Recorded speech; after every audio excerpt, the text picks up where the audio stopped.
ബാവലിപ്പുഴയുടെ തീരത്ത് മണ്ണും മഴയും മനുഷ്യനും ഒന്നായിത്തീരുന്ന ഇടം.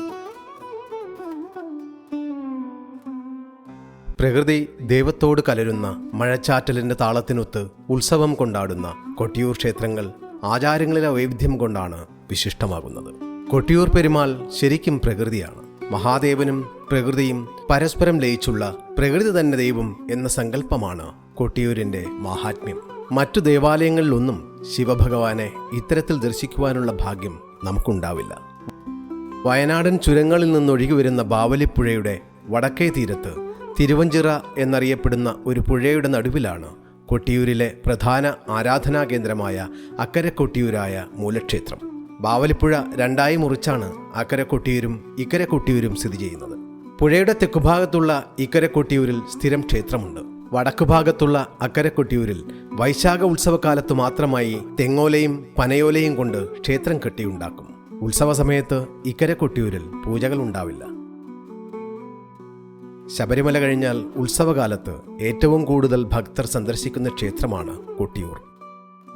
മലബാറിൻ്റെ മഹോത്സവം എന്ന് വിശേഷിപ്പിക്കാവുന്ന കൊട്ടിയൂർ വൈശാഖോത്സവം ഇടവത്തിലെ ചോതി മുതൽ മിഥുനത്തിലെ ചിത്തിര വരെയുള്ള 28 ദിവസങ്ങളിലാണ്. ഭണ്ഡാരം എഴുന്നള്ളത്ത് നാൾ മുതൽ ഉത്രാടം നാൾ വരെ ദേവന്മാരുടെ ഉത്സവം, തിരുവോണം മുതൽ ആയില്യം വരെ മനുഷ്യരുടെ ഉത്സവം, മകം മുതൽ ഭൂതഗണങ്ങളുടെ ഉത്സവം എന്നാണ് വിശ്വാസം. ഈ വർഷത്തെ ഉത്സവത്തിന് കൊട്ടിയൂരിൽ തിരിതെളിഞ്ഞു. മണ്ണും മഴയും മഞ്ഞും മരവും മനുഷ്യനും മഹാദേവനും ഒന്നാകുന്ന യാഗഭൂമിയായ കൊട്ടിയൂരിൽ വൈശാഖ മഹോത്സവം ജൂൺ 8 മുതൽ ജൂലൈ 4 വരെയാണ്. പ്രധാന ദിവസങ്ങൾ ജൂൺ 8 നെയ്യാട്ടം, ജൂൺ 17 ഇളനീർ വയ്പ്, ജൂൺ 18 ഇളനീരാട്ടം അഷ്ടമി ആരാധന, ജൂൺ 30 മകം കലംവരവ്, ജൂലൈ 4 തൃക്കലശാട്ട്. ഇവിടെ ജലാശയത്തിന് നടുവിൽ സ്വയംഭൂവായി മണിത്തറയിൽ മഹാദേവനും ശക്തി ചൈതന്യമായ പാർവതീദേവി അമ്മാറക്കൽ തറയിലും കുടികൊള്ളുന്നു. വൈശാഖോത്സവ സമയത്ത് മാത്രമേ ഇവിടെ പൂജയുള്ളൂ. ബാക്കി കാലത്ത് ഇക്കരെ കൊട്ടിയൂരിലാണ് ഭഗവൻ സന്നിഹിതനായിരിക്കുക. ഈ കാലത്ത് അക്കരെ കൊട്ടിയൂരിലേക്ക് ആർക്കും പ്രവേശനമുണ്ടാവുകയില്ല.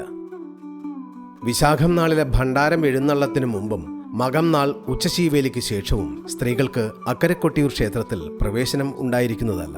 അതായത് ജൂൺ 9 അർദ്ധരാത്രി ഭണ്ഡാരം അക്കരെ കൊട്ടിയൂർ ക്ഷേത്രത്തിൽ പ്രവേശിക്കുന്നതിന് മുമ്പും ജൂൺ 30 ഉച്ചശീവേലിക്ക് ശേഷവും സ്ത്രീകൾക്ക് അക്കരെ കൊട്ടിയൂർ ക്ഷേത്രത്തിൽ പ്രവേശനം ഉണ്ടായിരിക്കുകയില്ല എന്ന് സാരം. ദൂരദേശങ്ങളിൽ നിന്നും പൊതുഗതാഗത മാർഗം പോകുന്നവർ തലശ്ശേരി റെയിൽവേ സ്റ്റേഷനിൽ ഇറങ്ങിയാൽ അടുത്തു തന്നെ ബസ് സ്റ്റേഷനുണ്ട്. അവിടെ നിന്ന് ഉത്സവ ദിവസങ്ങളിൽ പതിവിലേറെ ബസ്സുകൾ ക്ഷേത്രത്തിലേക്ക് ഒരുക്കിയിട്ടുണ്ട്. കൊട്ടിയൂർ ക്ഷേത്രങ്ങളിൽ ഇക്കാലയളവിൽ ദർശനത്തിന് പോകുന്നവരുടെ ഏറ്റവും വലിയ ആദി എവിടെ താമസിക്കും എന്നുള്ളതാണ്. കൊട്ടിയൂർ ക്ഷേത്രത്തിന് സമീപം ഗസ്റ്റ് ഹൗസുകൾ, ഹോട്ടലുകൾ, ഹോം സ്റ്റേകൾ എന്നിവയുൾപ്പെടെ നിരവധി താമസ സൗകര്യങ്ങൾ ലഭ്യമാണ്. എന്നാൽ ഉത്സവ സീസൺ ആയതിനാൽ മുൻകൂട്ടി ബുക്ക് ചെയ്യുന്നതായിരിക്കും നല്ലത്.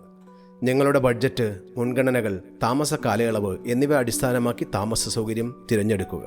നിങ്ങൾ ഹോം സ്റ്റേ ആണ് തിരഞ്ഞെടുക്കുന്നതെങ്കിൽ Airbnb എന്ന ബുക്കിംഗ് സൈറ്റോ ഹോട്ടൽ റൂമിനായി അഗോഡ, മേക്ക് മൈ ട്രിപ്പ് എന്നീ ബുക്കിംഗ് സൈറ്റുകളോ നോക്കാം. കൊട്ടിയൂർ ക്ഷേത്രം വക താമസ സൗകര്യം കുറഞ്ഞ ചെലവിൽ ലഭ്യമാണ്. ബന്ധപ്പെടുവാനുള്ള ലാൻഡ്ലൈൻ നമ്പർ വീഡിയോയുടെ ചുവടെ ചേർത്തിട്ടുണ്ട്. എല്ലാ വിശ്വാസികൾക്കും ഈ ഉത്സവകാലത്ത് കൊട്ടിയൂർ പെരുമാളിൻ്റെ ദർശനഭാഗ്യമുണ്ടാകട്ടെ എന്ന് മന്ത്രിയും പ്രാർത്ഥിക്കുന്നു. ഏവർക്കും നന്മകളുണ്ടാകട്ടെ.